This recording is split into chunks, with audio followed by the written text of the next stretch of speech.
여러분, 한 가지 질문을 드리면서 시작하겠습니다. 주변에 나이가 70이 넘었는데도 눈빛이 반짝반짝 살아있는 분 혹시 계신가요? 반대로 겨우 50살인데 벌써 모든 걸 포기한 것처럼 축 늘어져 사는 분도 보신 적 있으실 겁니다. 같은 나이인데 어떤 사람은 청년보다 더 활기차고 어떤 사람은 이미 삶의 불을 꺼버린 것처럼 보입니다. 도대체 이 차이는 어디서 오는 걸까요? 돈이 많아서? 건강이 좋아서? 물론 그런 것도 영향이 있겠죠. 하지만 정말 핵심적인 차이는 다른 데 있습니다. 오늘 이 이야기를 끝까지 들으시면 나이가 들수록 오히려 인생이 빛나는 사람들의 비밀을 아시게 될 겁니다. 그리고 놀랍게도 그 비밀은 거창한 게 아닙니다. 오늘 당장, 지금 이 순간부터 시작할 수 있는 아주 작은 것들입니다. 제가 최근에 정말 인상 깊게 본 이야기가 하나 있습니다. 일본에 사는 한 할머니인데요. 올해 나이가 89살입니다. 이 할머니가 뭘 하고 계시냐면 매일 아침 5시에 일어나서 텃밭에 나가 채소를 가꾸시고 오전에는 동네 아이들에게 종이접기를 가르치십니다. 오후에는 친구 서너 명과 모여서 차를 마시며 수다를 떠시고요. 이 할머니의 하루가 특별해 보이시나요?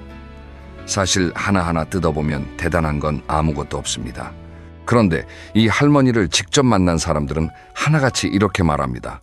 눈이 살아있다. 목소리에 힘이 있다. 웃음이 진짜다. 이 할머니의 비밀은 뭘까요? 오늘 이야기 속에 그 답이 들어있습니다. 자, 그럼 본격적으로 이야기를 풀어보겠습니다. 먼저 우리가 가장 먼저 마주해야 할 것이 있습니다. 바로 나이 듦을 바라보는 우리의 시선입니다. 솔직하게 여쭤볼게요. 여러분은 늙는다는 말을 들으면 어떤 느낌이 드시나요? 아마 대부분 좋은 느낌은 아니실 겁니다. 주름이 늘어나고 여기저기 아프고 기억력도 예전 같지 않고 할 수 있는 일이 점점 줄어드는 그런 이미지가 먼저 떠오르시지요. 우리 사회가 오랫동안 나이 듦을 그렇게 가르쳐 왔으니까요. 텔레비전을 켜면 젊음을 찬양하는 광고가 넘쳐나고 안티에이징이라는 말이 마치 늙는 건 막아야 할 재앙인 것처럼 쓰이고 있습니다. 그런데 여기서 정말 흥미로운 연구 결과를 하나 소개해드리겠습니다. 미국 예일 대학교에서 수십 년에 걸쳐 진행한 연구가 있습니다. 이 연구에서 밝혀진 핵심은 이겁니다. 나이 드는 것에 대해 긍정적인 생각을 가진 사람들이 부정적인 생각을 가진 사람들보다 평균적으로 7년 반이나 더 오래 살았다는 겁니다. 7년 반이요. 이게 얼마나 놀라운 숫자인지 아시나요? 금연을 하면 수명이 약 3년에서 5년 늘어난다고 합니다. 규칙적으로 운동해도 비슷한 수준이에요. 그런데 단지 나이 듦을 어떻게 바라보느냐, 이 생각 하나만으로 7년 반이라는 시간이 갈리는 겁니다. 이게 무슨 뜻이겠습니까? 우리 머릿속에 있는 생각이 실제로 우리 몸을 바꾼다는 뜻입니다. 나는 이제 늙었으니까 뭘 해도 안 돼 라고 생각하는 순간 정말로 몸이 그쪽으로 따라갑니다.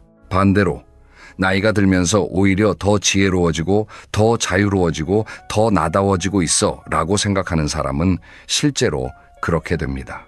마치 자기 충족적 예언 같은 거예요. 저는 이런 비유를 좋아합니다.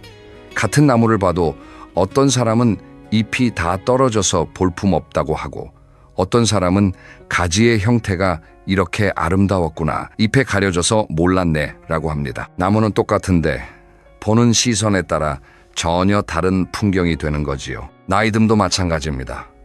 우리가 잃어버리는 것들만 보면 나이 듦은 쇠퇴입니다. 하지만 우리가 얻게 되는 것들, 경험에서 우러나오는 판단력, 불필요한 것들을 걸러내는 안목, 사소한 것에 감사할 수 있는 여유, 이런 것들에 눈을 돌리면 나이 듦은 성장입니다. 그러면 구체적으로 이 시선을 어떻게 바꿀 수 있을까요?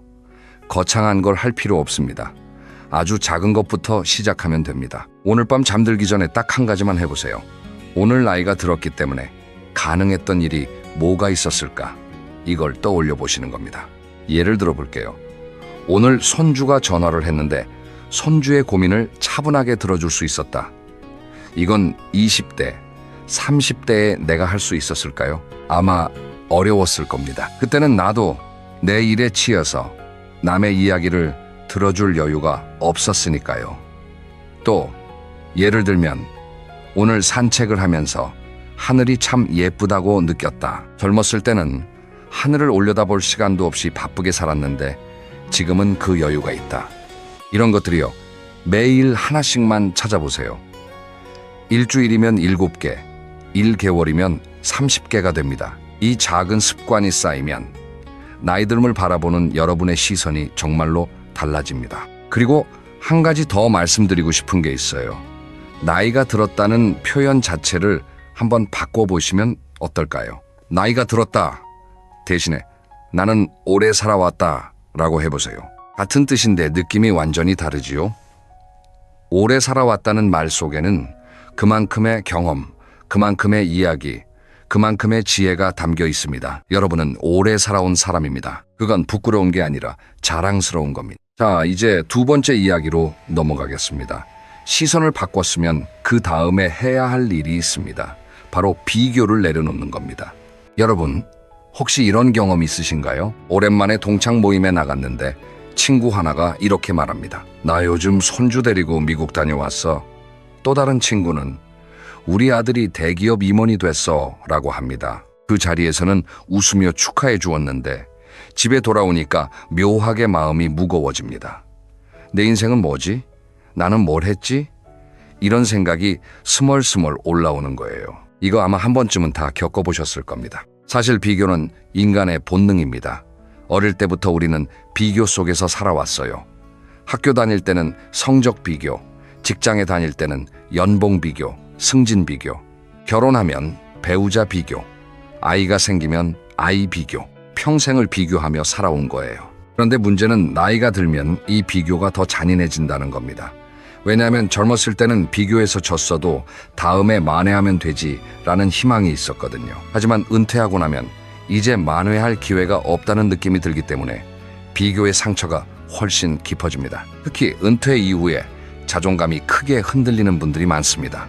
왜 그럴까요? 우리 사회에서는 오랫동안 사람의 가치를 직업이나 직함으로 판단해 왔기 때문입니다. 뭐 하시는 분이세요? 라는 질문이 사실상 당신은 얼마나 가치 있는 사람이에요? 라는 뜻으로 쓰여왔잖아요. 그래서 은퇴하고 나면 마치 이름표를 빼앗긴 것 같은 느낌이 드는 거예요. 나는 더 이상 아무개 부장도 아니고 아무개 사장도 아니고 그냥 나인데 그냥 나가 낯설고 불안한 겁니다. 여기서 제가 꼭 해드리고 싶은 말이 있습니다. 여러분, 직함이 없어도 여러분의 가치는 변하지 않습니다. 여러분이 수십 년 동안 가족을 위해 헌신하고 사회에서 맡은 일을 성실히 해왔다는 사실, 그건 명함이 없어진다고 사라지는 게 아닙니다. 문제는 우리가 너무 오랫동안 외부의 기준으로 자신을 평가하는 데 익숙해져 있다는 거예요.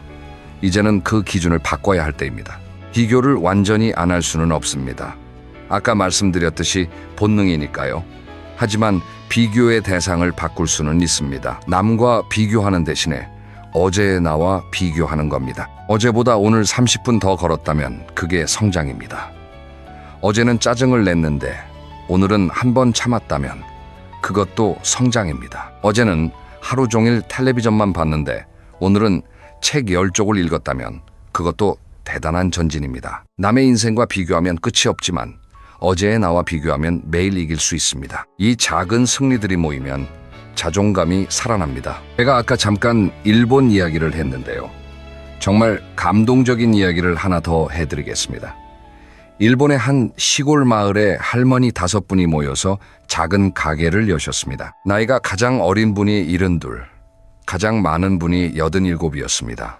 이 분들이 무슨 가게를 여셨냐면 나무숲을 팔기 시작한 겁니다. 나무숲이요, 일본 고급 음식점에서 요리를 장식할 때 쓰는 나무숲을 산에서 직접 따다가 예쁘게 포장해서 납품하기 시작한 거예요.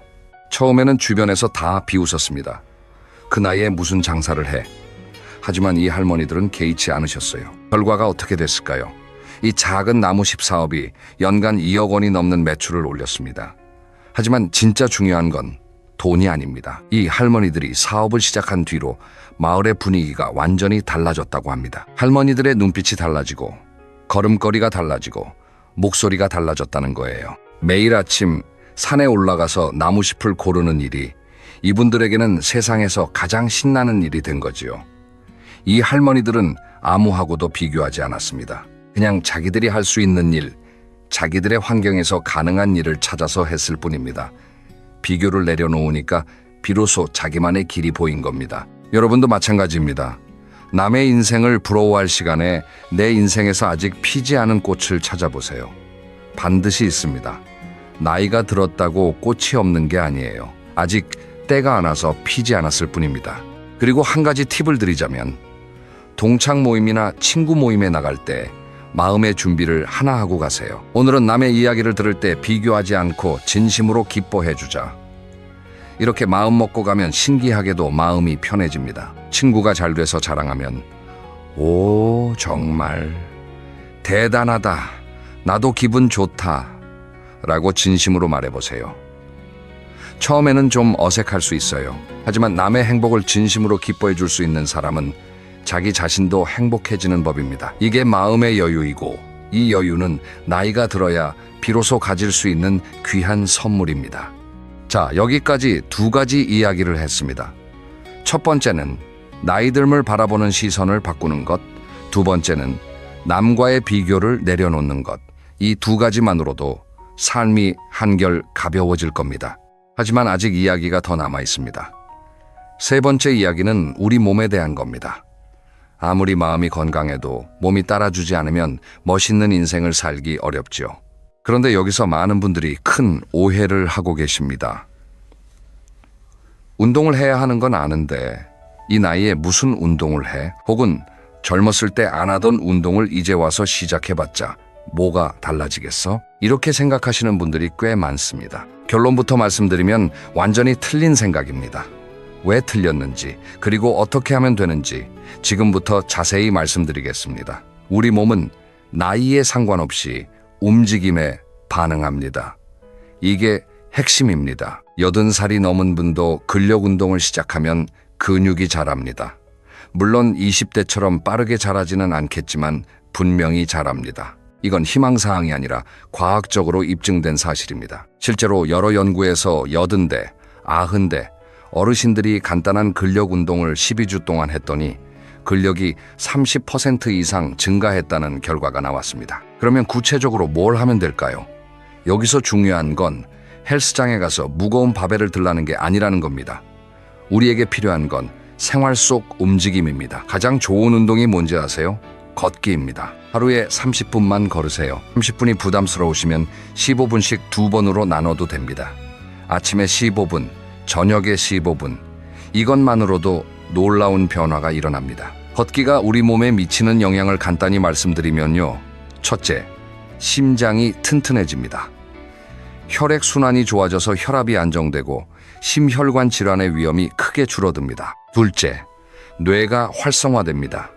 걷는 동안 뇌로 가는 혈류량이 증가하면서 기억력과 집중력이 좋아집니다.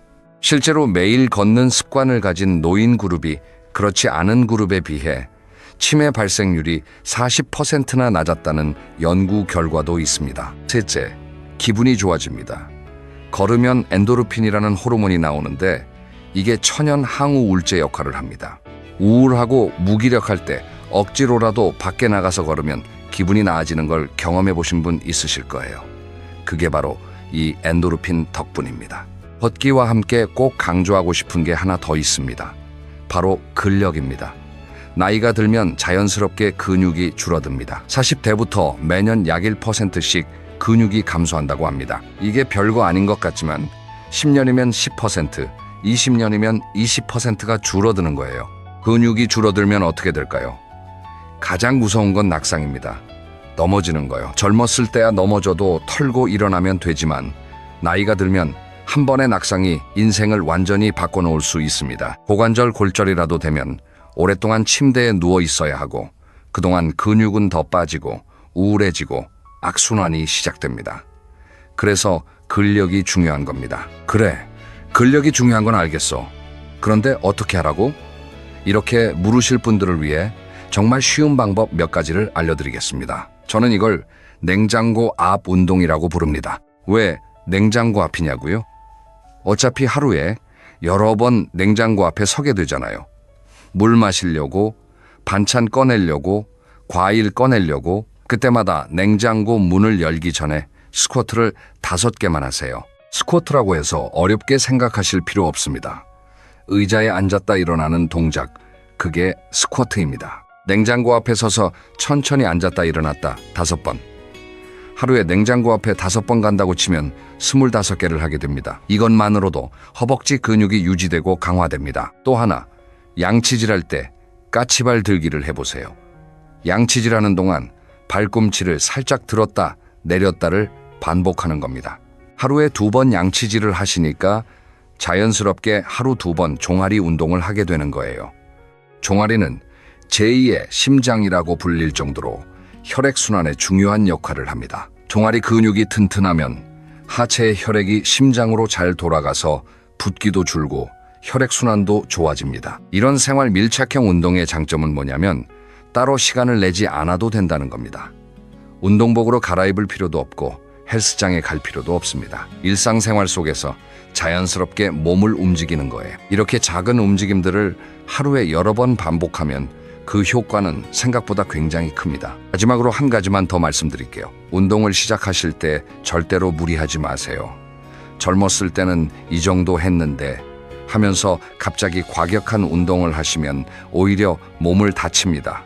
천천히, 조금씩, 꾸준히 이 3단어를 꼭 기억해 주세요.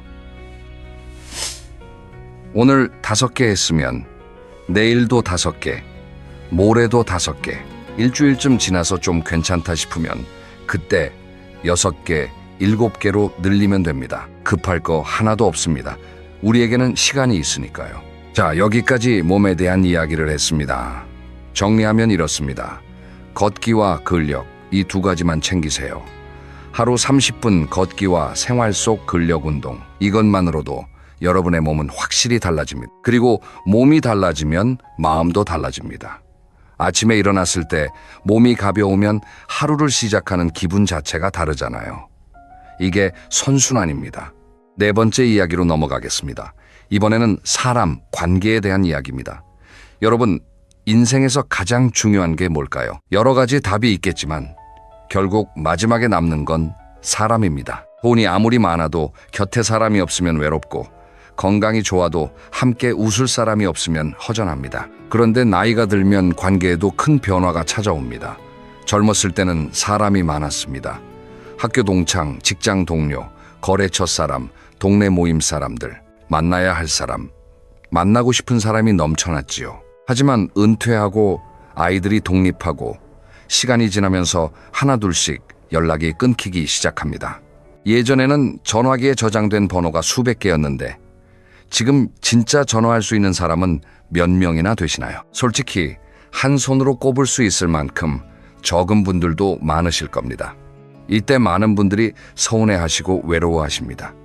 내가 이렇게 인복이 없었나? 다 이해관계로 만나던 사이였구나. 이런 생각에 쓸쓸해지시는 거예요. 그런데 저는 이렇게 말씀드리고 싶습니다. 이건 자연스러운 겁니다. 그리고 오히려 좋은 겁니다. 왜 좋은 거냐고요? 생각해 보세요. 젊었을 때 만났던 수많은 사람들 중에 진짜 내 편이었던 사람이 몇이나 됩니까? 직장에서 매일 얼굴 보며 같이 밥 먹던 동료가 은퇴하니까 연락 한 번 없더라. 이런 경험 많으시잖아요. 그건 그 사람이 나쁜 게 아니라 그냥 그런 관계였던 겁니다. 상황이 만든 관계, 이해관계가 만든 관계, 그런 관계가 정리되는 건 잃는 게 아니라 걸러지는 겁니다. 나이가 들면 관계의 방식을 바꿔야 합니다. 넓고 얕은 관계에서 좁고 깊은 관계로 전환하는 거예요. 10명에게 에너지를 나눠주는 대신 정말 소중한 2~3명에게 깊이 있게 마음을 쏟는 겁니다. 여기서 한 가지 여쭤볼게요. 여러분의 연락처에 있는 사람들 중에 정말 힘들 때 전화할 수 있는 사람이 누구인가요? 새벽 2시에 갑자기 전화해도 무슨 일이야? 하고 받아줄 사람. 아마 1~2명이면 많을 겁니다. 그 1~2명이 여러분의 진짜 인연입니다. 그 사람들에게 집중하세요. 구체적으로 어떻게 하면 될까요? 어렵지 않습니다. 오늘 당장 그 사람에게 전화 한 통 해보세요. 특별한 용건 없이 그냥 야, 잘 지내? 이 한마디면 됩니다. 우리 나이 되면 전화가 올 때 대부분 안 좋은 일이에요. 경조사 알림이거나 어디 아프다는 소식이거나. 그런데 아무 이유 없이 그냥 보고 싶어서 전화했어 라고 하면 받는 사람이 얼마나 기뻐하겠습니까?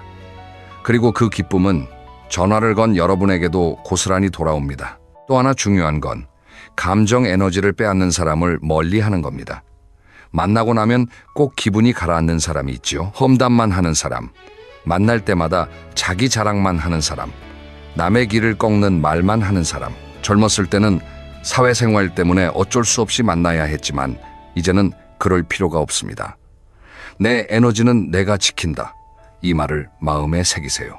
나를 만나고 나면 기분이 좋아지는 사람, 나도 그 사람을 만나면 기분이 좋아지는 사람, 그런 사람들과 시간을 보내세요. 관계에서도 선택과 집중이 필요합니다. 그리고 가족 이야기를 안 할 수가 없지요. 특히 배우자와의 관계입니다. 은퇴 후에 부부가 하루 종일 집에 같이 있게 되면 갈등이 생기는 경우가 정말 많습니다. 왜 맨날 집에만 있어? 치울 거 좀 치워. 어디 좀 다녀와. 이런 말들이 오가기 시작합니다. 수십 년을 함께 살아온 사이인데 은퇴 후에 오히려 사이가 나빠지는 거예요. 이건 두 사람의 문제가 아니라 환경의 문제입니다. 직장 다닐 때는 아침에 나갔다가 저녁에 들어오니까 적당한 거리가 있었죠. 그 거리가 갑자기 사라진 겁니다. 그래서 은퇴 후에는 부부 사이에도 의도적으로 각자의 시간과 공간을 만들어주는 게 중요합니다. 남편은 남편대로 취미 활동이나 모임이 있고 아내는 아내대로 자기만의 시간이 있어야 합니다. 그래야 저녁에 만났을 때 나눌 이야기가 생기고 서로가 반가워집니다. 그리고 하루에 한 번은 배우자에게 고마움을 표현해 보세요. 거창하게 할 필요 없습니다. 오늘 밥 맛있었어. 덕분에 잘 살고 있어. 이런 짧은 한마디면 충분합니다. 수십 년을 같이 살았으니 말 안 해도 알겠지라고 생각하시는 분 많으시죠? 모릅니다. 말 안 하면 모릅니다. 아니, 알더라도 듣고 싶은 겁니다. 사람은 누구나 인정받고 싶고 고마움을 듣고 싶어 합니다. 나이가 들어도 그건 변하지 않아요. 자, 관계 이야기를 정리하겠습니다. 관계는 넓이가 아니라 깊이입니다. 많은 사람을 만날 필요가 없어요. 진짜 소중한 사람, 몇 명과 깊이 있게 교류하세요. 그리고 가장 가까운 사람, 배우자에게 먼저 따뜻한 말 한마디를 건네세요. 이게 나이 들어 관계를 잘 유지하는 가장 확실한 방법입니다. 이제 5번째 이야기를 할 차례입니다. 이번에는 배움과 도전에 대한 이야기인데요. 이 부분이 사실 오늘 제가 가장 힘주어 말씀드리고 싶은 내용입니다. 여러분, 이 나이에 무슨 이라는 말 혹시 입버릇처럼 하고 계시진 않나요? 이 나이에 무슨 공부를 해? 이 나이에 무슨 새로운 걸 배워? 이 나이에 무슨 도전을 해? 이 말이 얼마나 위험한 줄 아시나요? 이 말은 스스로에게 거는 저주와 같습니다. 이 나이에 무슨 이라고 말하는 순간 뇌가 아 그래 이제 새로운 건 안 해도 되는구나 라고 인식하고 성장을 멈춰버립니다. 정말로요. 우리 뇌에는 가소성이라는 놀라운 능력이 있습니다. 뇌 가소성이 뭐냐면 쉽게 말해서 뇌가 변할 수 있는 능력입니다. 새로운 것을 배우면 뇌 안에서 신경세포들이 새로운 연결을 만들어냅니다. 이건 나이에 상관없이 일어나는 현상입니다. 물론 젊었을 때보다는 속도가 느릴 수 있어요. 하지만 느리다는 거지 불가능하다는 게 아닙니다. 이른이 넘어서도 새로운 언어를 배울 수 있고 악기를 배울 수 있고 그림을 그릴 수 있습니다. 뇌는 쓰면 쓸수록 활성화되고 안 쓰면 쇠퇴합니다. 마치 근육과 똑같습니다. 여기서 정말 감동적인 사례를 하나 말씀드리겠습니다. 한국의 모지스 할머니라고 불리는 분이 계십니다. 미국의 유명한 화가 그랜마 모지스를 아시나요? 이분은 78살에 처음으로 그림을 시작해서 세계적으로 유명한 화가가 된 분입니다. 78살이요. 보통 사람들이 이제 살 날이 얼마 안 남았다고 말할 나이에 이분은 붓을 들었습니다. 그리고 101살까지 살면서 1500점이 넘는 작품을 남겼습니다. 그랜마 모지스가 했던 유명한 말이 있습니다. 인생은 자신이 만들어가는 것이다. 언제나 그래왔고 앞으로도 그럴 것이다. 이 말씀을 곱씹어보면 나이는 정말 숫자에 불과하다는 걸 느끼게 됩니다. 가까운 예도 많습니다. 유튜브를 한번 둘러보세요. 70대, 80대 어르신들이 유튜브 채널을 운영하면서 수만 명의 구독자와 소통하고 계십니다. 요리를 알려주시는 분, 텃밭 가꾸는 걸 보여주시는 분, 그냥 일상을 담담하게 이야기하시는 분. 이분들이 처음부터 유튜브를 잘했을까요? 당연히 아닙니다. 카메라 앞에서 뭘 어떻게 말해야 할지도 몰랐고 편집이 뭔지도 몰랐을 거예요. 하지만 시작했습니다. 서툴러도 시작했고 하나씩 배워가면서 지금의 모습이 된 겁니다. 여러분에게 유튜브를 하라는 말이 아닙니다. 제가 말씀드리고 싶은 건 무엇이든 좋으니 새로운 걸 하나 시작해 보시라는 겁니다. 대단한 게 아니어도 됩니다. 꽃꽂이, 서예, 수채화, 통기타, 바둑, 요리, 외국어, 뭐든 좋습니다. 한 번도 안 해봤던 걸 시작하는 순간 여러분의 뇌는 다시 깨어납니다. 이건 뭐지? 재밌는데? 하면서 신경세포들이 부지런히 연결을 만들기 시작합니다. 그리고 한 가지 중요한 게 있어요. 잘할 필요가 없습니다. 이걸 꼭 강조하고 싶습니다. 우리 세대는 뭘 하든 잘해야 한다는 압박 속에서 살아왔습니다. 공부도 잘해야 하고, 일도 잘해야 하고, 부모 역할도 잘해야 하고, 항상 결과가 중요했지요. 하지만 이제는 다릅니다. 이제는 과정 자체를 즐기면 됩니다. 통기타를 배우는데 서툴러도 괜찮아요. 코드 3개만 알면 노래 하나 칠 수 있습니다. 그림을 그리는데 못 그려도 괜찮아요. 색칠하는 것 자체가 명상이 되고 치유가 됩니다. 결과에 연연하지 않고 과정을 즐길 수 있는 것. 이것이야말로 나이 들어 얻을 수 있는 최고의 자유입니다. 돈이 걱정되시는 분도 계실 거예요. 뭘 배우려면 돈이 드니까요. 하지만 요즘은 무료로 배울 수 있는 게 정말 많습니다. 동네 주민센터에 가보세요. 무료 강좌가 한두 개가 아닙니다. 서예, 요가, 노래, 컴퓨터, 구청이나 복지관에서도 다양한 프로그램을 운영하고 있고요. 유튜브만 켜도 무엇이든 배울 수 있는 시대입니다. 돈이 없어서 배울 수 없다는 건 솔직히 말씀드리면 핑계입니다. 마음만 먹으면 언제든 시작할 수 있습니다. 자, 여기서 잠깐 지금까지의 이야기를 한번 돌아볼까요? 첫째, 나이 듦에 대한 시선을 바꾸자. 둘째, 비교를 내려놓자. 셋째, 몸을 꾸준히 움직이자. 넷째, 관계를 정리하고 깊게 만들자. 다섯째, 새로운 도전을 시작하자. 어떠세요? 하나하나 뜯어보면 어려운 건 하나도 없지요? 전부 오늘 당장 시작할 수 있는 것들입니다. 그런데 이 5가지를 실제 생활에서 실천하려면 한 가지가 더 필요합니다. 바로 하루를 어떻게 보내느냐. 하루의 구조, 루틴입니다. 이게 6번째 이야기의 핵심입니다. 은퇴 후에 가장 많이 느끼는 감정이 뭔지 아세요? 의외로 무료함입니다. 직장 다닐 때는 시간이 없어. 하루가 너무 짧아라고 했는데 은퇴하고 나면 하루가 이렇게 긴 줄 몰랐다가 됩니다. 시간이 너무 많은 것도 괴로운 일이에요. 특히 아무런 계획 없이 하루가 흘러가면 그 무료함은 곧 무기력으로 변합니다. 무기력이 쌓이면 우울로 이어지고요. 실제로 은퇴 후 우울증을 겪는 분들의 상당수가 할 일이 없어서를 가장 큰 이유로 꼽습니다. 그래서 루틴이 필요합니다. 루틴이라고 하면 뭔가 딱딱하고 군대 같은 느낌이 들 수도 있는데 전혀 그렇지 않습니다. 루틴은 하루를 작품처럼 디자인하는 겁니다. 화가가 빈 캔버스에 그림을 그리듯이 여러분의 하루라는 빈 캔버스에 여러분만의 색을 채워 넣는 겁니다. 가장 중요한 건 아침입니다. 아침을 어떻게 시작하느냐가 그 하루 전체의 색깔을 결정합니다. 아침에 눈을 떠서 오늘도 할 일 없이 하루가 시작되는구나 라고 느끼는 것과 좋아, 오늘은 이것부터 시작하자 라고 느끼는 것은 완전히 다른 하루를 만들어냅니다. 구체적인 아침 루틴을 하나 제안드려 볼게요.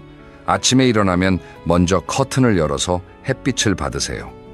우리 몸은 빛에 반응해서 하루의 생체 리듬을 맞추거든요. 커튼을 열고 창가에서 기지개를 한번 펴고 물 한 잔을 마시세요. 이 3가지, 햇빛, 기지개, 물, 이것만으로도 몸이 하루가 시작됐구나 라고 인식합니다. 여기까지 이분도 안 걸립니다. 그 다음에 뭘 하시든 좋은데 중요한 건 의미 있는 활동을 하나 넣는 겁니다. 아까 말씀드린 30분 산책이 될 수도 있고 책 읽기가 될 수도 있고 텃밭에 나가 물을 주는 것이 될 수도 있습니다. 아침에 의미 있는 활동 하나를 하면 오전이 끝나기도 전에 벌써 오늘 뭔가를 했다는 성취감이 생깁니다. 이 작은 성취감이 하루 전체를 끌고 갑니다. 점심 이후에는 좀 더 자유롭게 보내도 됩니다. 텔레비전을 봐도 좋고 낮잠을 자도 좋습니다. 다만 한 가지, 오후에도 밖에 나가는 시간을 만드세요. 동네 마트에 장을 보러 가는 것도 좋고 가까운 공원에 잠깐 앉아 있다 오는 것도 좋습니다. 집 안에만 하루 종일 있으면 세상과 단절된 느낌이 들거든요. 밖에 나가서 사람들을 보고 바람을 쐬고 햇볕을 한 번 더 받고 들어오세요. 저녁에는 하루를 정리하는 시간을 가져보세요. 거창하게 일기를 쓸 필요는 없습니다. 잠들기 전에 오늘 하루 중에 감사했던 일 3가지를 떠올려 보는 겁니다. 오늘 날씨가 좋아서 산책이 기분 좋았다.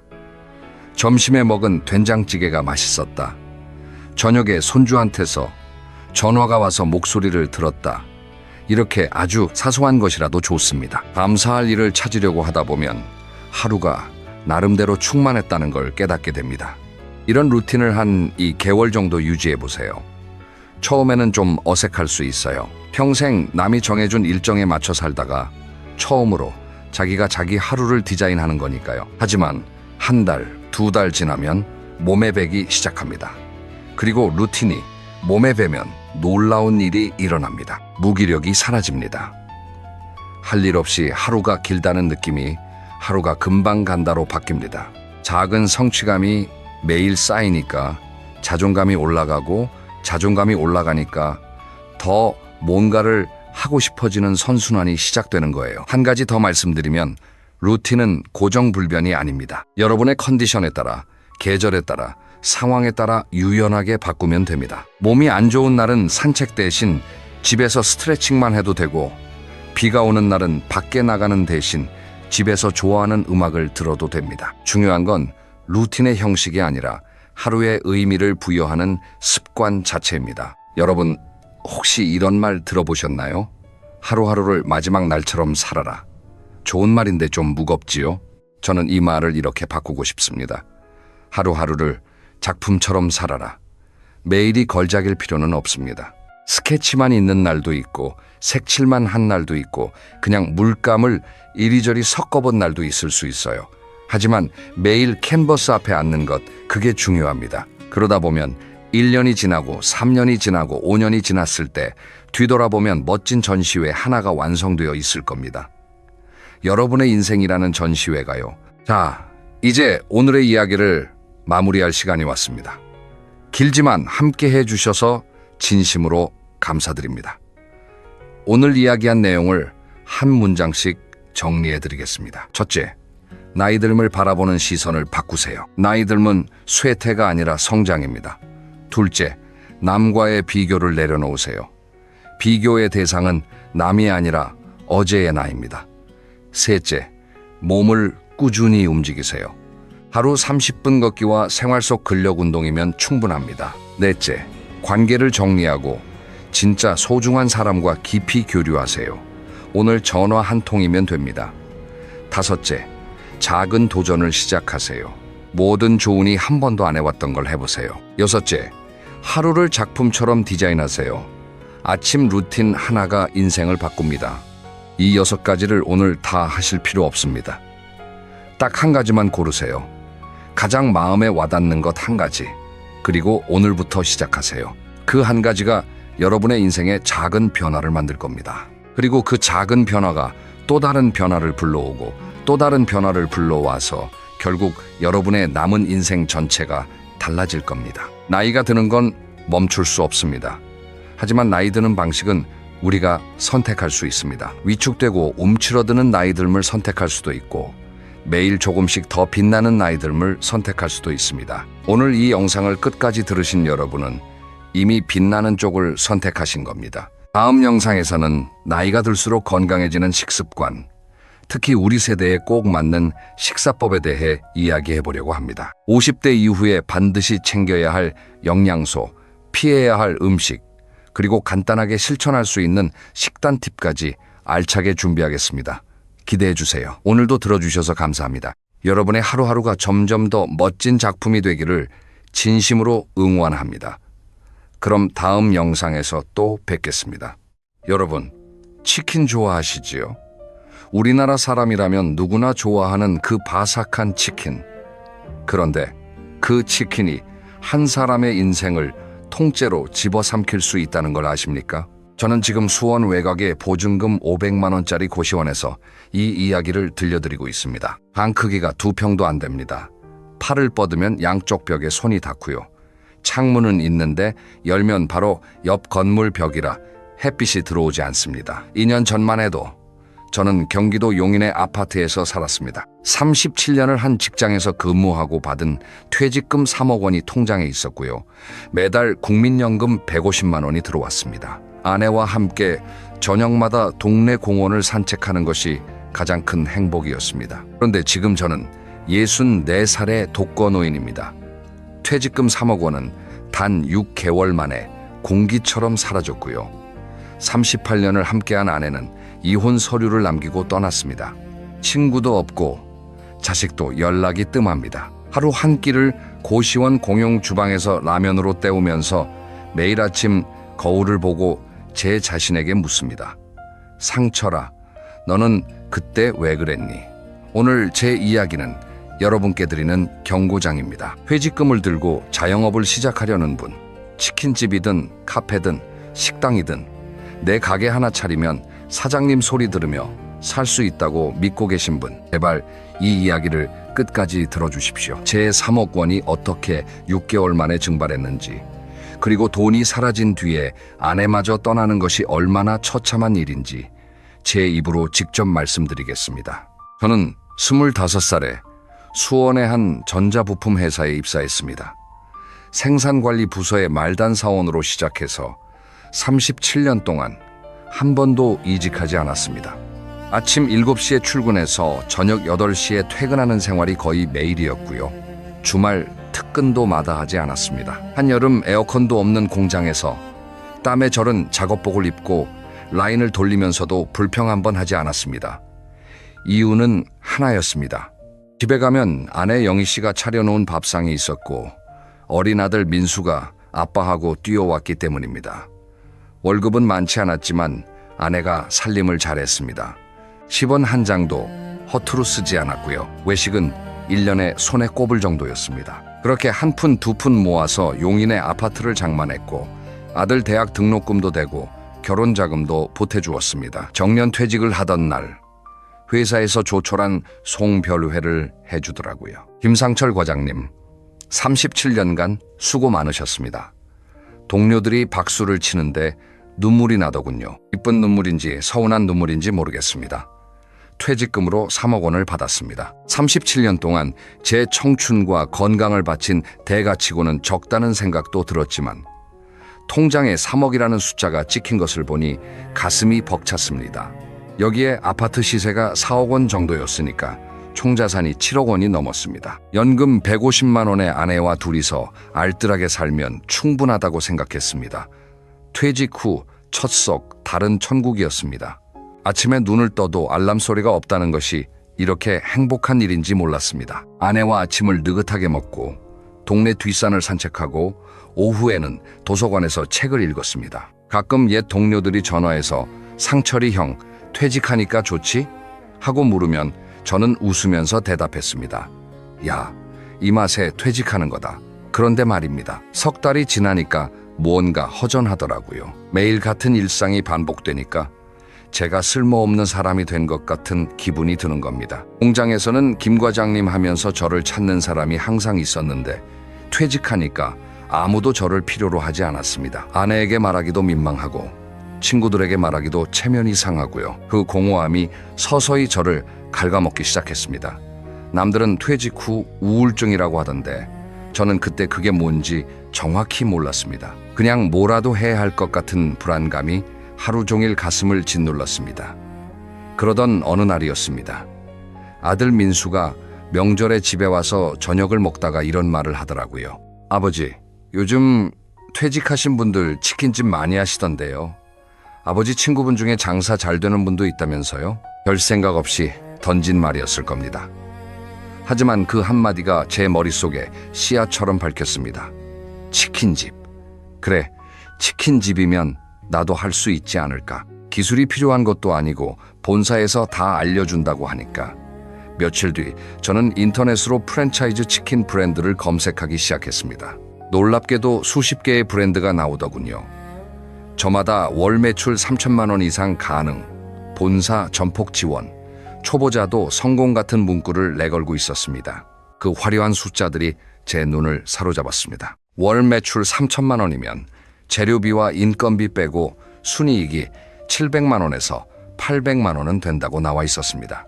연금 150만 원에 순이익 800만 원을 더하면 거의 1000만 원 가까이 됩니다. 그 숫자에 취해서 현실을 보지 못했습니다. 상담 예약을 잡고 본사를 방문했습니다. 깔끔한 사무실에 양복을 차려입은 담당자가 환한 미소로 맞이하더군요. 사장님, 저희 브랜드는 전국에 1200개 매장이 있고요. 평균 월 매출이 3,500만 원입니다. 가맹비 3천만 원, 인테리어와 장비비 7천만 원, 합해서 1억 원 정도만 투자하시면 됩니다. 보증금과 권리금은 자리에 따라 다르고요. 1억 원이라고 했을 때 저는 속으로 쾌재를 불렀습니다. 퇴직금 3억 원이 있으니까 1억 원 투자하고도 2억 원이 남잖아. 여유 있네. 이 계산이 제 인생 최악의 착각이었습니다. 집에 와서 아내에게 말했습니다. 영희야, 나 치킨집 하나 해볼까 해. 아내의 반응은 차가웠습니다. 여보, 당신이 장사를 해본 적이 있어요? 37년 동안 공장만 다녔잖아. 괜히 퇴직금 날리지 말고 그냥 연금 받으면서 조용히 살아요. 하지만 저는 이미 마음을 굳힌 상태였습니다. 당신은 몰라. 요즘 치킨 프랜차이즈는 본사에서 다 해줘. 레시피도 주고 마케팅도 해주고 나는 가게만 관리하면 돼. 아내는 한숨을 쉬며 더 이상 말리지 않았습니다. 나중에 돌이켜보면 아내의 그 한숨이 저를 향한 마지막 경고였습니다. 자리를 알아보기 시작했습니다. 본사 담당자가 수원 영통구 쪽에 좋은 자리가 나왔다고 추천하더군요. 대학교 근처라 유동 인구가 많고 배달 주문도 잘 나오는 지역이라고 했습니다. 보증금 5천만 원의 권리금 3천만 원이었습니다. 여기에 가맹비 3천만 원, 인테리어와 장비비 7천만 원을 합치면 총 투자금이 1억 8천만 원이었습니다. 처음에 1억 원이면 된다고 했는데 거의 2억 원 가까이 드는 겁니다. 이상하다고 생각했어야 했는데 이미 마음이 앞서 있었습니다. 담당자가 웃으면서 말하더군요. 사장님, 이 자리는 전 매장이 월 매출 4천만 원 찍던 곳이에요. 여기서 안 되면 어디서도 안 됩니다. 그 말에 넘어갔습니다. 결국 퇴직금 3억 원 중에서 1억 8천만 원을 쏟아부었습니다. 남은 돈은 1억 2천만 원이었는데요. 그 돈마저도 오래가지 못할 줄은 그때는 꿈에도 몰랐습니다. 인테리어 공사가 시작되었습니다. 본사에서 지정한 업체가 들어와서 이 주만에 번쩍번쩍한 가게를 만들어 놓았습니다. 노란 간판에 치킨 사진이 붙은 그 가게를 보니까 정말 제가 사장이 된 기분이었습니다. 아내도 처음에는 반대했지만 완성된 가게를 보더니 표정이 조금 풀리더라고요. 생각보다 깔끔하네. 당신이 하겠다니 믿어볼게요. 대신 절대 빚은 지지 마요. 오픈 첫날은 정말 꿈 같았습니다. 본사에서 오픈 이벤트를 지원해줬는데 할인 쿠폰을 뿌리니까 손님이 줄을 서더라고요. 하루 매출이 200만 원을 넘었습니다. 주방에서 치킨을 튀기는 기름 냄새가 그렇게 향기로울 수가 없었습니다. 아내도 카운터에서 주문을 받으며 활짝 웃었고요. 여보, 이거 진짜 대박 나는 거 아니야? 저도 신이 나서 대답했습니다. 내가 뭘 했어? 자리가 좋으니까 손님이 알아서 오는 거야. 첫 주 매출이 1,000만 원을 넘기자 친구들에게 전화해서 자랑을 했습니다. 야, 나 치킨집 차렸는데 대박이다. 너희도 한번 와봐. 친구들이 축하한다며 가게에 찾아와서 치킨을 먹고 갔습니다. 세상이 제 편인 것 같았습니다. 그런데 말입니다. 그 화려한 오픈 매출에는 비밀이 있었습니다. 오픈 할인 때문에 온 손님들은 할인이 끝나면 다시 오지 않습니다. 그걸 몰랐던 겁니다. 오픈 이벤트가 끝난 둘째 주부터 매출이 뚝 떨어지기 시작했습니다. 첫 주에 1,000만 원이던 매출이 둘째 주에는 600만 원, 셋째 주에는 400만 원으로 곤두박질 쳤습니다. 처음에는 일시적인 현상이라고 생각했습니다. 아직 입소문이 안 났을 뿐이야. 조금만 버티면 다시 올라갈 거야. 하지만 매출은 올라가지 않았습니다. 이유를 알아보니 반경 500m 안에 치킨집이 5개가 더 있었습니다. 본사 담당자는 이 사실을 알려주지 않았습니다. 아니, 알면서도 말하지 않은 겁니다. 대학가 근처라 유동 인구는 많았지만 그만큼 경쟁도 치열했던 거예요. 게다가 대학생들은 가격에 민감합니다. 옆 가게에서 1,000원만 더 싸게 해도 그쪽으로 가버립니다. 저는 가격을 내릴 수도 없었습니다. 프랜차이즈 본사에서 정한 가격이 있었으니까요. 한 달이 지나자 현실이 보이기 시작했습니다. 월 매출이 1,800만 원 정도였는데요. 여기서 재료비가 40%, 임대료 250만 원, 인건비, 공과금, 로열티까지 빼면 제 손에 남는 돈이 거의 없었습니다. 오히려 마이너스인 달도 있었습니다. 본사에서 말한 월 매출 3,500만 원은 꿈 같은 이야기였습니다. 아내가 걱정하기 시작했습니다. 여보, 이번 달도 적자야? 이러다 퇴직금 다 날리는 거 아니야? 저는 짜증을 냈습니다.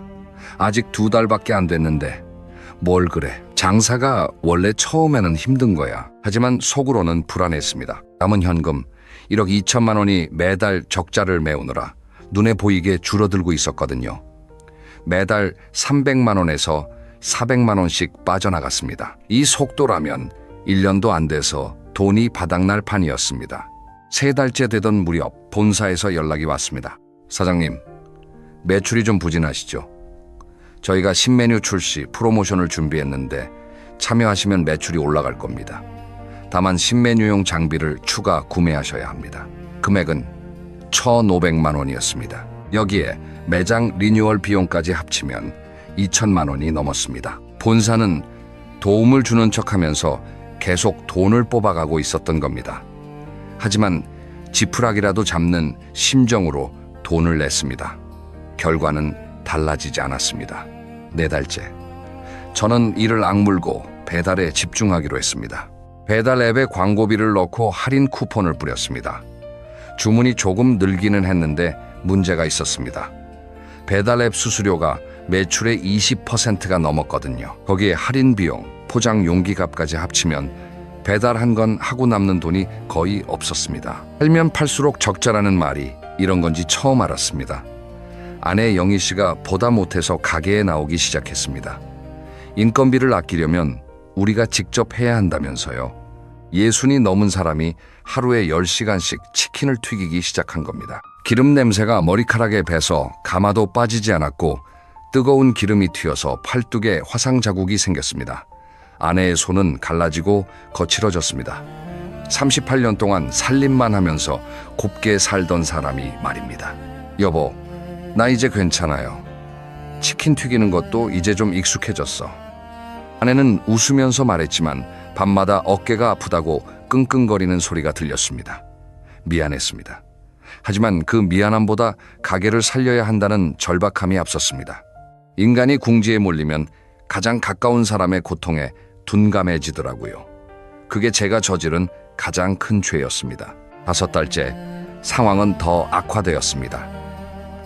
여름이 되면서 주변에 새로운 맥주집과 호프집이 우후죽순 생겨났습니다. 치킨을 시키더라도 그쪽에서 시키지 저희 가게에서 시키는 사람이 줄었습니다. 월 매출이 1,200만 원까지 떨어졌습니다. 임대료와 재료비를 내면 매달 500만 원 이상이 적자였습니다. 남은 현금이 3천만 원 밑으로 내려갔을 때 아내가 처음으로 눈물을 보였습니다. 여보, 그만하자. 제발 그만하자. 이러다 우리 집까지 날려요. 하지만 저는 멈출 수가 없었습니다. 이미 1억 8천만 원을 쏟아부었는데 여기서 그만두면 그 돈을 전부 날리는 거잖아.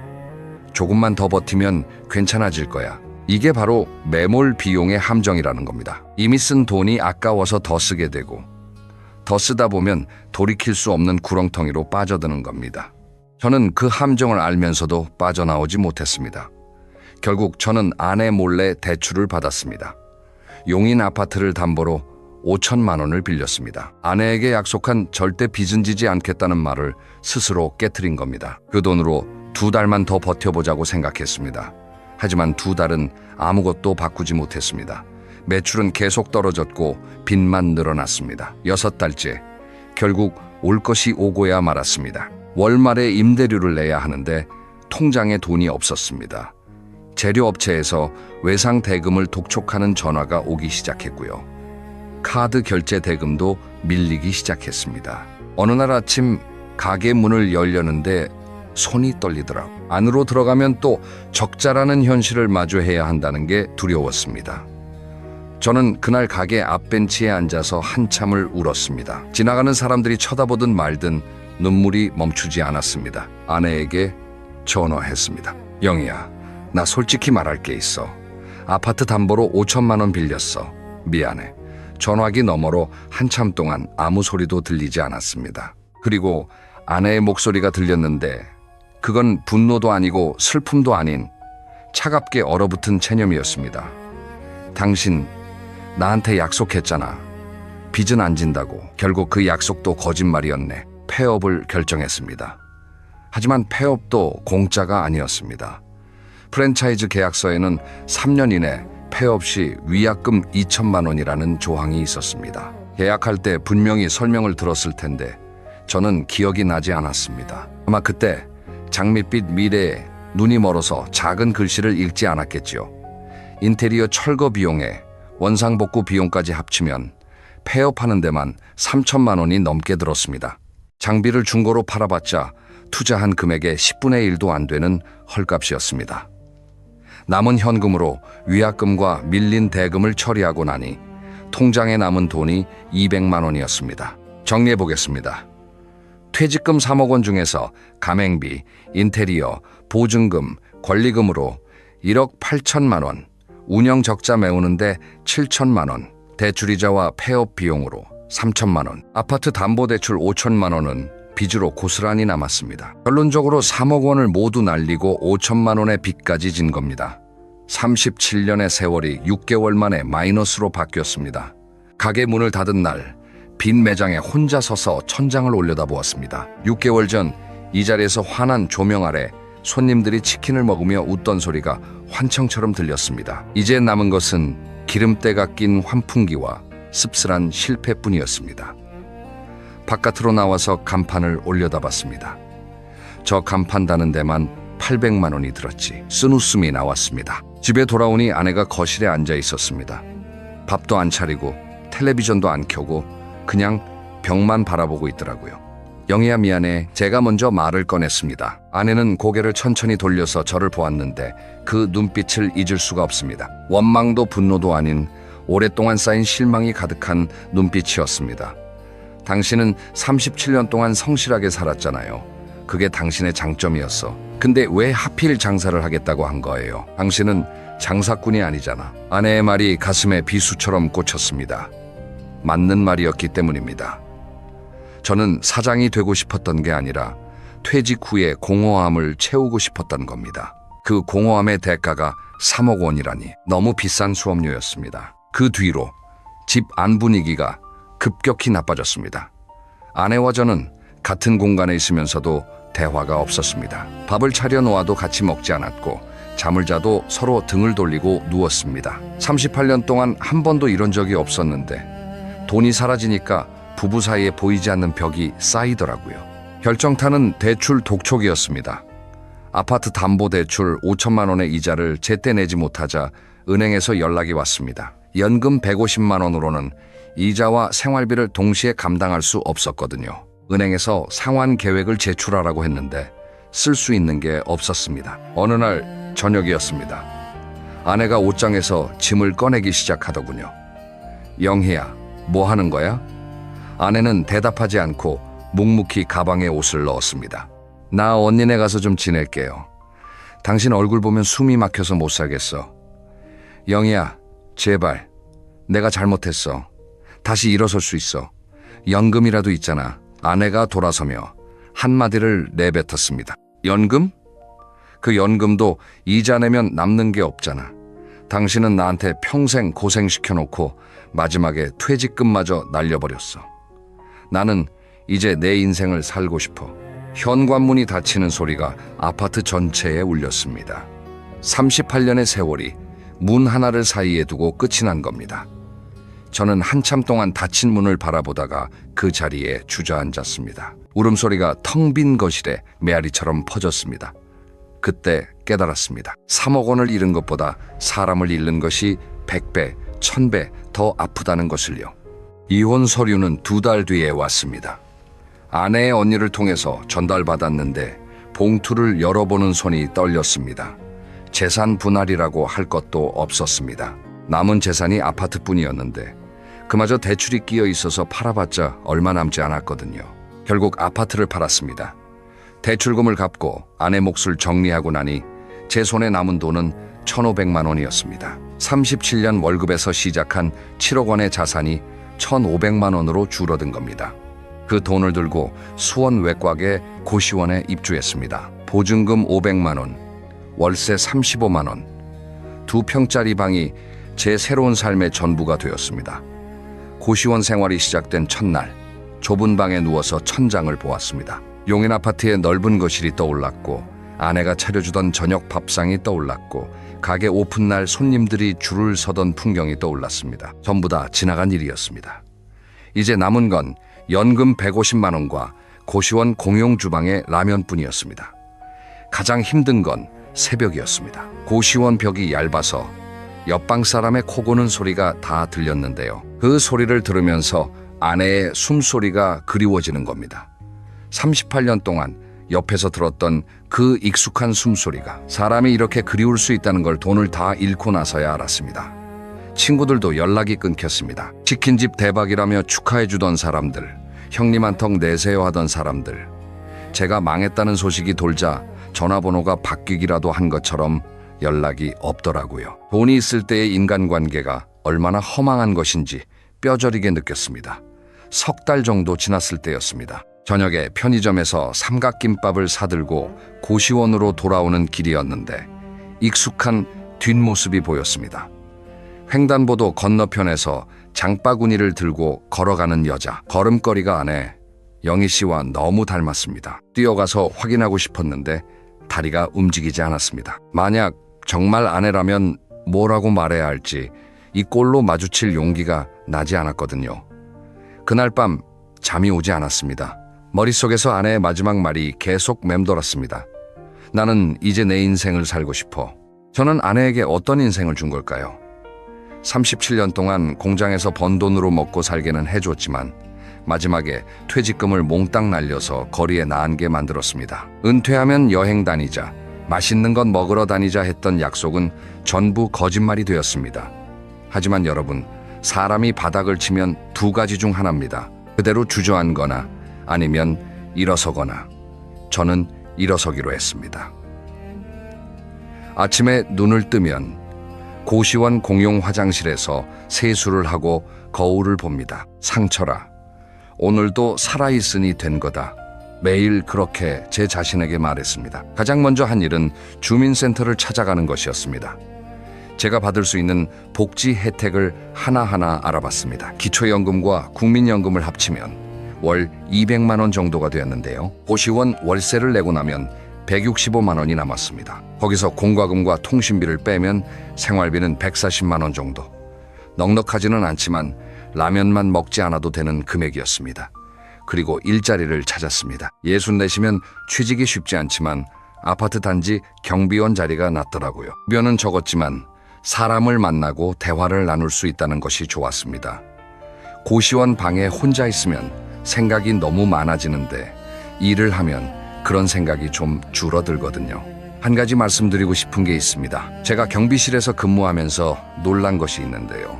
저 같은 사람이 생각보다 많다는 겁니다.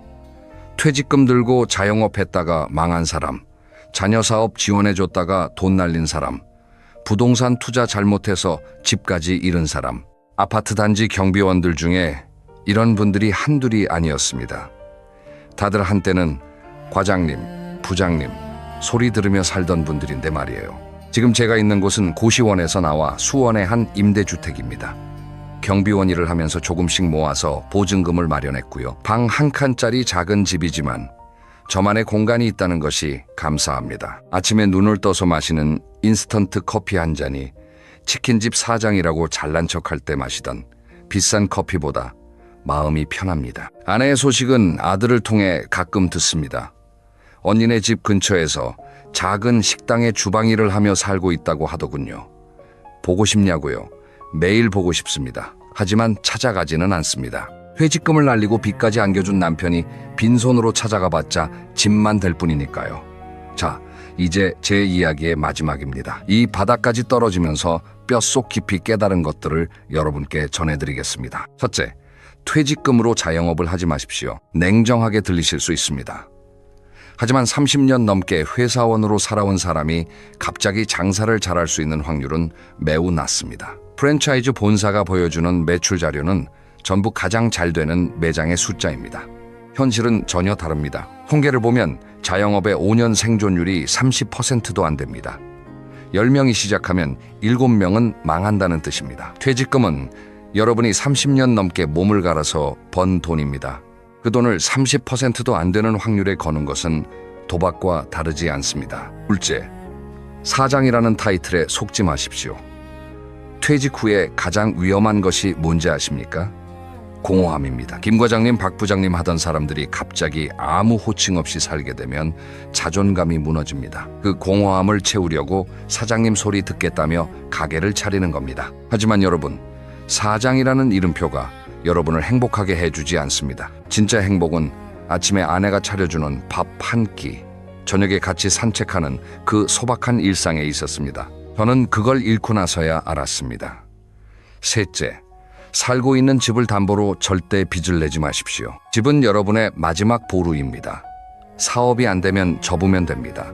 하지만 집을 잃으면 돌아갈 곳이 없어집니다. 저처럼 고시원에서 라면을 끓이는 신세가 됩니다. 아무리 급해도, 아무리 확실해 보여도 내 집만큼은 건드리지 마십시오. 넷째, 배우자의 반대에 귀를 기울이십시오. 아내가 처음에 반대했을 때 저는 당신은 몰라 하고 무시했습니다. 그게 제 인생 최대의 실수였습니다. 배우자는 여러분의 가장 가까운 곳에서 여러분을 객관적으로 볼 수 있는 유일한 사람입니다. 배우자가 안 된다고 할 때는 다 이유가 있습니다. 저도 아내 말을 들었다면 지금쯤 용인 아파트에서 아내와 같이 저녁을 먹고 있었을 겁니다. 여러분, 혹시 나는 설마 저렇게까지 되겠어? 하고 생각하고 계신가요? 저도 그랬습니다. 37년을 성실하게 살았으니 나에게는 그런 일이 일어나지 않을 거라고 믿었습니다. 하지만 자영업 시장은 성실함만으로 살아남을 수 있는 곳이 아니었습니다. 여러분이 쥐고 있는 그 퇴직금, 그것이 여러분의 마지막 안전망입니다. 그 안전망을 지키는 방법은 쉽습니다. 안 된다고 말하는 겁니다. 솔깃한 프랜차이즈 광고에, 친구의 달콤한 권유에, 그리고 자기 자신의 조급함에 단호하게 안 된다고 말하는 것. 그게 여러분의 노후를 지키고 가족을 지키는 가장 확실한 방법입니다. 오늘 제 이야기를 끝까지 들어주셔서 감사합니다. 돈은 잃어도 다시 모을 수 있지만 사람을 잃으면 돌이킬 수 없습니다. 여러분의 퇴직금이 안전하게 지켜지고 여러분 곁에 사람이 끝까지 함께하기를 진심으로 바랍니다. 주변에 퇴직 후 창업을 고민하는 분이 계시다면 이 이야기를 꼭 전해주십시오. 그분의 소중한 노후를 지켜주는 선물이 될 수 있습니다. 오늘도 편안한 하루 되십시오. 감사합니다.